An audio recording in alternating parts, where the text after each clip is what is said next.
গুরুচণ্ডালীর গল্প ও কবিতা পাঠের আসরে আজ যে লেখাটি থেকে পড়ছি সেটি নেওয়া হয়েছে আমাদের প্রকাশনী থেকে 2 খণ্ডে প্রকাশিত একটি ইতিহাস আশ্রিত উপন্যাসের 9ম পর্ব থেকে।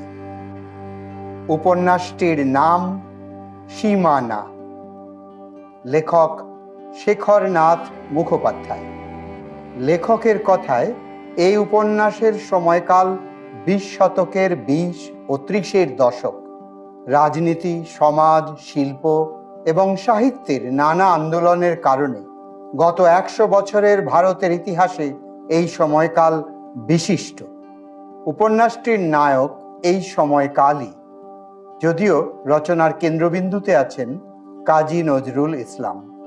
তার কর্মজীবনও এই 2 দশকেই ব্যাপ্ত।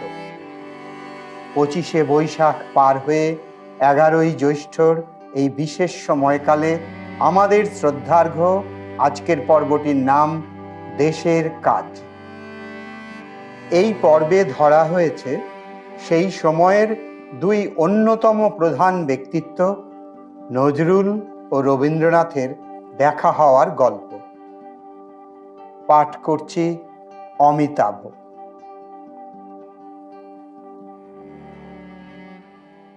টাকা জমা পড়ল সেই দিনই, কিন্তু একথা সে কথায় অযথা কালহরণ করতেই থাকলেন হক সাহেব।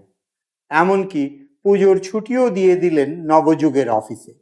আর তারপর বন্ধু বান্ধব সহযোগে বরিশাল যাবার সময় বরিশালে তার বাড়িতে পুজোর ছুটি কাটাবার নেমন্তন্নও করে গেলেন নজরুল মুজাফফরকে।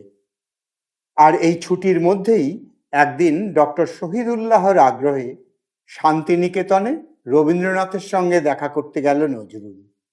পিংলাও সঙ্গ ছাড়ল না। ট্রেনে উঠবার পর শহীদুল্লাহ সাহেব বললেন, একটা গান গাও কাজী। সেদিন তাড়াহুড়োয় তোমার গান শোনা হলো না ঠিক মতো, আজ গাও। অনেকটা রাস্তা গান শুনতে শুনতেই চলে যাব। নজরুল যেন এই অনুরোধের জন্যই অপেক্ষা করছিল। দ্বিতীয়বার বলতে হলো না আর। চোখ বুজে শুরু করে সে, তুমি কেমন করে গান করো হে গুণী। গান শেষ হলে শহীদুল্লাহ সাহেব বললেন, এই গানটাই আগের দিন শুনিয়েছিলে না? কোনো জবাব দেয় না নজরুল, একটু হাসে। তারপর আবার, আমি বহু বাসনায় প্রাণপণে চাই, বঞ্চিত করে বাঁচালে মোরে। এবং এই গান শেষ হলেই, কত অজানারে জানাইলে তুমি। একটা আশ্চর্য ঘটনা ঘটল। ট্রেন চলছে, রেল লাইনে চাকার ঘর্ষণের শব্দ আর নজরুলের কণ্ঠস্বর। এর বাইরে যেন আর কোনো শব্দই নেই পৃথিবীতে। কামরায় অন্য যাত্রী যারা, তারাও যেন আবিষ্ট। কথা বলছে না কেউ, শুধু কয়েক জোড়া চোখ নিবদ্ধ নজরুলের দিকে। কিছুক্ষণের মধ্যে চাকার শব্দও কি মিলিয়ে গেল? যাত্রীদের কারো কানে চাকার শব্দও যেন যায় না। গানের অতলে কোথাও কি তলিয়ে গেছে সে শব্দও? ভিখারি একজন ভিক্ষে করছিল, সেও চুপ করে কামরার মেঝেতেই বসে পড়ে। ভিক্ষে চাইতে ভুলেই গেছে সে মনে হয়। শহীদুল্লাহ সাহেব ইঙ্গিতে ডাকেন তাকে। সে নীরবে কাছে যায়, কয়েকটা টাকা তাকে দেন শহীদুল্লাহ সাহেব। সে কোনো কথা না বলে তার বাটিতে রাখে সেই টাকা। তারপর আবারও মেঝেতে বসে শুনতে থাকে গান।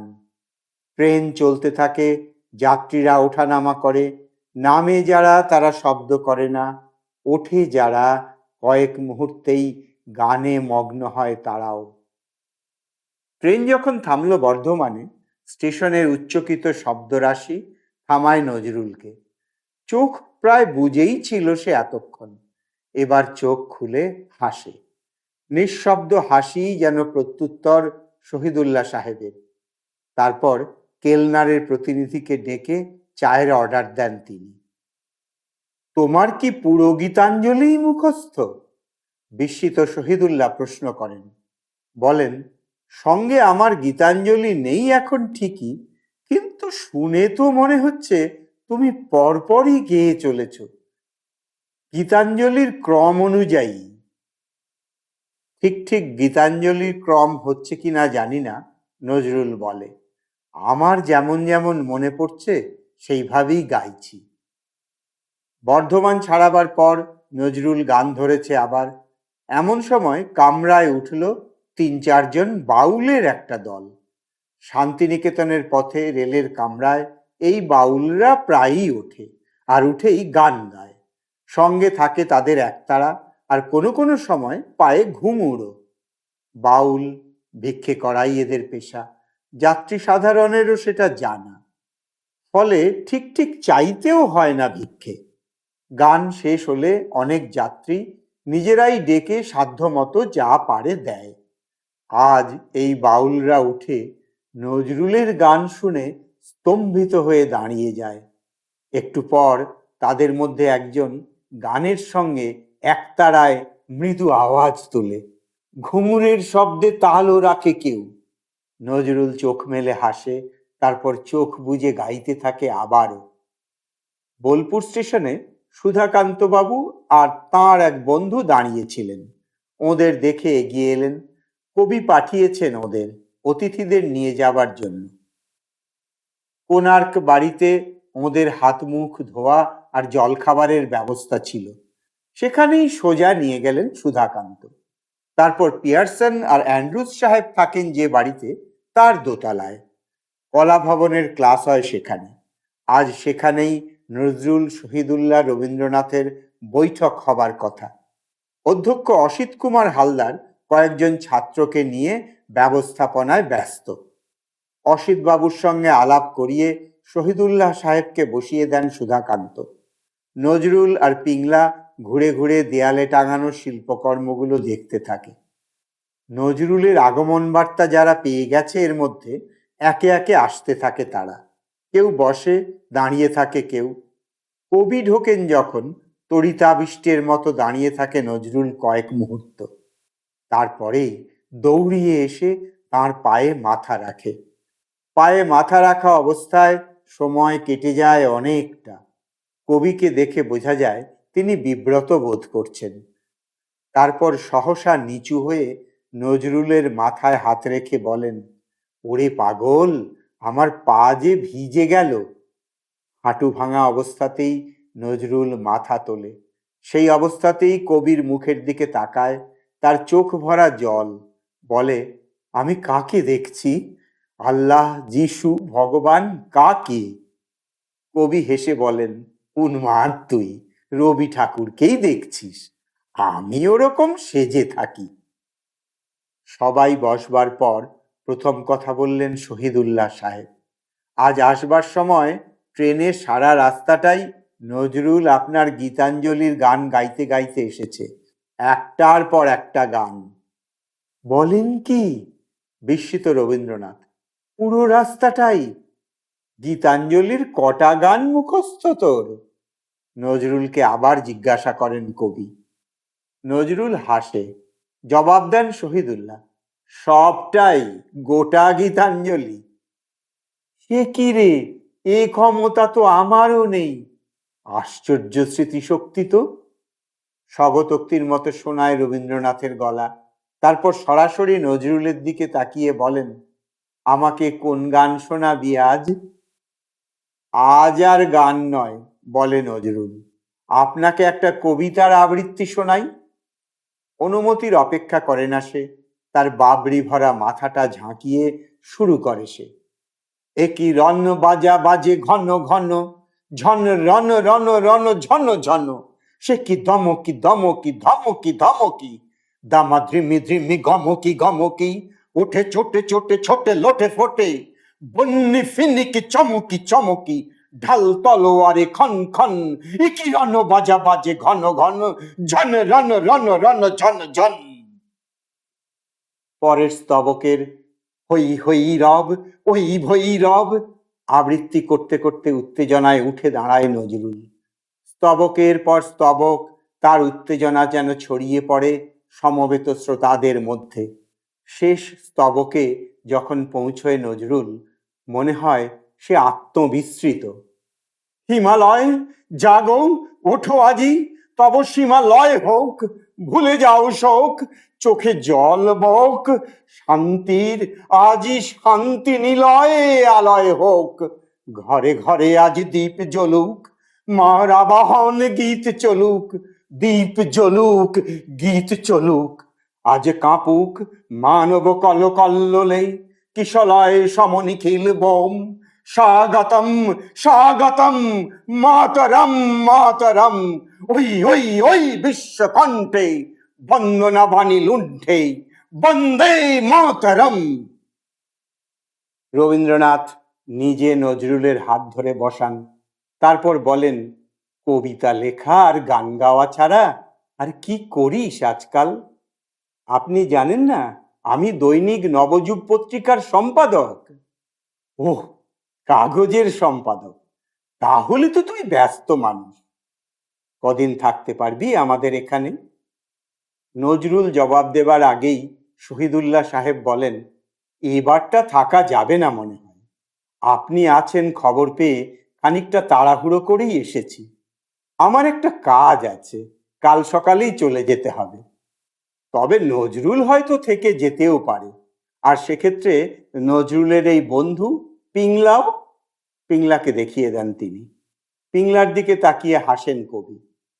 পিংলা সুযোগ পায়নি এতক্ষণ, এগিয়ে এসে পায়ে হাত দিয়ে প্রণাম করে।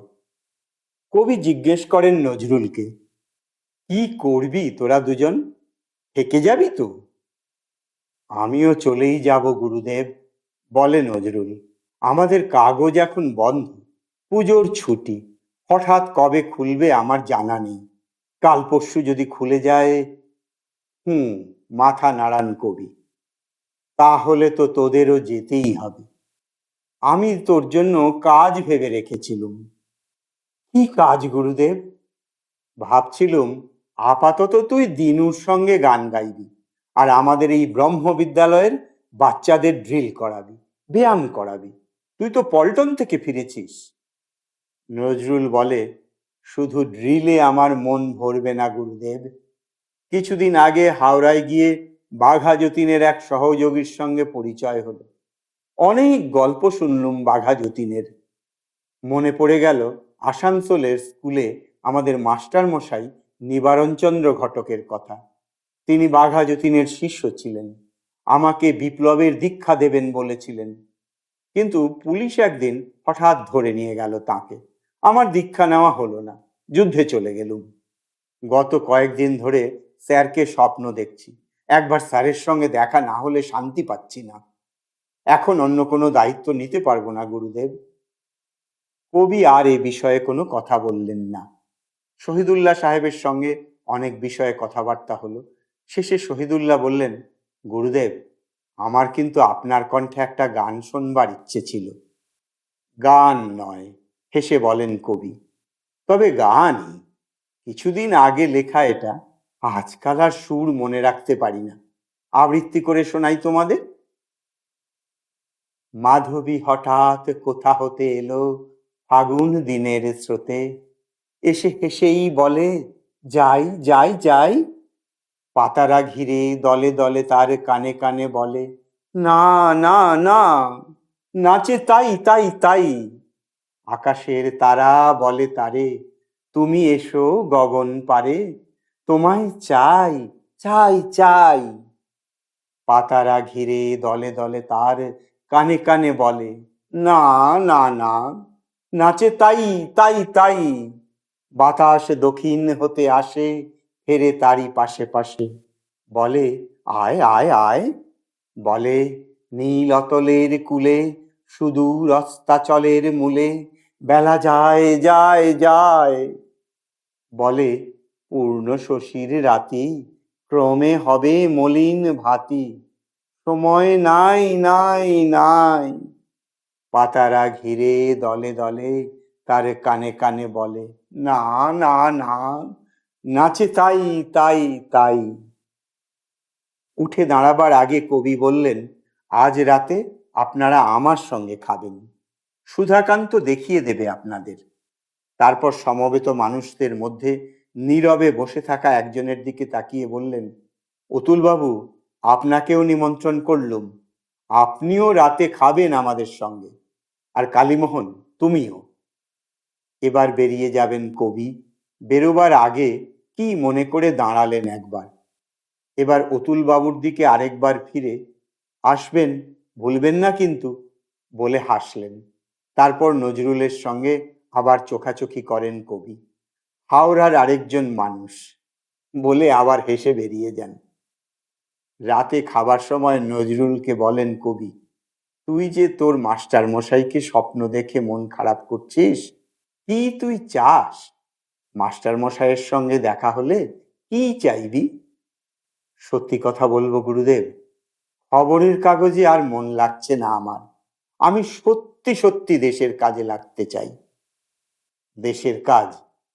কিছুক্ষণ নীরব থাকেন কবি। তারপর নজরুলকেই জিজ্ঞাসা করেন আবার, তুই জন্মেছিস কোন বছর, কত সালে? 1899 গুরুদেব।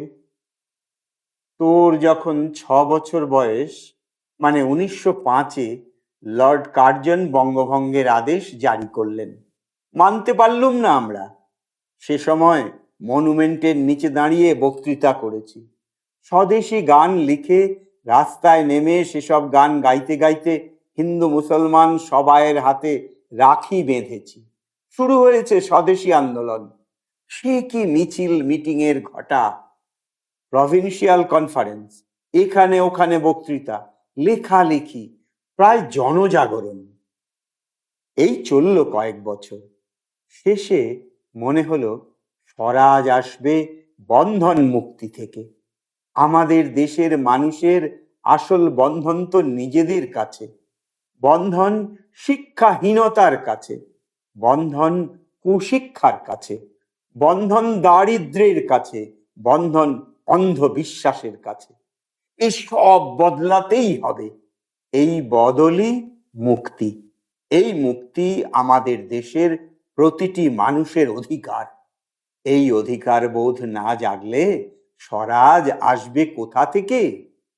মানুষকে সেই অধিকার এবং অধিকার বোধ ফিরিয়ে দেবার চেষ্টায় আছি আমি, আর আমার কিছু বন্ধু বান্ধব, কিছু ছাত্র। তোকে এই কাজেই জড়াবো ভেবেছিলুম। এবার কালীমোহনকে দেখান কবি। বলেন, এ কালীমোহন, কালীমোহন ঘোষ। অনুশীলন সমিতিতে যোগ দিয়ে প্রথম দেশ সেবার কাজ শুরু করেছিল, সদ্য কলেজের পড়া ছেড়ে দিয়ে। সে 1906-7-এর কথা। ঢাকার প্রভিন্সিয়াল কনফারেন্সের সময় আমার সঙ্গে পরিচয়। তারপর পাবনার কনফারেন্সে পরিচয় নিবিড় হলো। তারপর থেকেই আমার সঙ্গে কাজ করছে। ও আমার পুত্রবৎ। এরপর অতুল বাবুকে দেখান কবি। ইনি অতুল সেন, হাওড়ায় বাগনানের স্কুলের হেডমাস্টার ছিলেন। হাওড়ার সেই বাগনান যেখানে তোর বাঘা যতীন শিক্ষকতা করছিল। পুলিশের চোখে ধুলো দিয়ে পালিয়ে গিয়েছিল একবার সেখান থেকে, আর ফেরেনি। অতুল বাবু এখন আমাদের সঙ্গে কাজ করেন। শান্তিনিকেতনে ওকে পাওয়া যায় না সাধারণত, বিশেষ কাজে এসেছেন কয়েকদিন আগে, আবার চলে যাবেন। পাবনা জেলায় আমার পিতামহের যে জমিদারি আছে, কালীগ্রাম পরগনার অতিশরের গ্রামে, অতুলবাবু থাকেন সেখানে। সার্বিক গ্রাম উন্নয়নের কাজ করেন। ওর সঙ্গীদের মধ্যে কয়েকজন আছে যারা আমাদের এখানকার ব্রহ্ম বিদ্যালয়ে পড়াশোনা করছিল। উনি এখান থেকেই তাদের নির্বাচন করেছেন গ্রামে কাজ করার জন্য। তোকে এদের সবাইয়ের সঙ্গেই জুড়ে দিতে চেয়েছিলুম। আমি ভেবেইছিলুম তুই দেশের কাজই করতে চাইবি। নজরুল নতমস্তকে নীরবে বসে থাকে। খাওয়া শেষ হলে কবি জিজ্ঞাসা করেন শহীদুল্লাহ সাহেবকে, আপনারা কি কাল সকালেই যাবেন? সেরকমই ভেবেছিলুম, বলেন শহীদুল্লাহ সাহেব। কেন, আপনি কি অন্য কিছু চাইছেন? না না, ঠিক আছে, বলেন কবি। সেক্ষেত্রে কাল সকালে জলখাবার খেয়ে যাবেন আমার সঙ্গে। কালীমোহনেরও কাল কলকাতায় যাবার কথা ছিল। কি কালীমোহন? এবার কালীমোহনের দিকে ফেরেন কবি। তোর প্রোগ্রামের কি বদল হয়েছে কিছু? না, বদল নেই, কালই যাচ্ছি সকালবেলা। তাহলে অযথা আর সুধাকান্তর স্টেশনে যাবার দরকার নেই। তুই ওদের সঙ্গে থাকিস। আমার একটু সুধাকান্তকে প্রয়োজন এখন। আর একটা কথা, কাল সকালেও তুই আর অতুলবাবু থাকবি, আমার সঙ্গেই জলখাবার খাবি। আজকের পাঠ এখানেই শেষ হলো। আমাদের পাঠের আসরে অংশ নেওয়ার জন্য আপনাকে অসংখ্য ধন্যবাদ। ভালো লাগলে ইচ্ছে হলে লাইক শেয়ার করতে পারেন, সাবস্ক্রাইব করতে পারেন আমাদের চ্যানেলটি, যাতে নূতন পাঠের খবর সরাসরি পৌঁছে যায় আপনার কাছে। আমাদের বইগুলি পাওয়ার জন্য আমাদের ওয়েবসাইটে বা কলেজ স্ট্রিটে পুঁটিরামের উল্টো দিকে আমাদের দোকানে অথবা ফোনে যোগাযোগ করতে পারেন। ঠিকানা আর ফোন নাম্বার এই ভিডিওর ডেসক্রিপশনে দেওয়া আছে। এবার অপেক্ষা আগামী পাঠের। আপনাকে সাদর আমন্ত্রণ।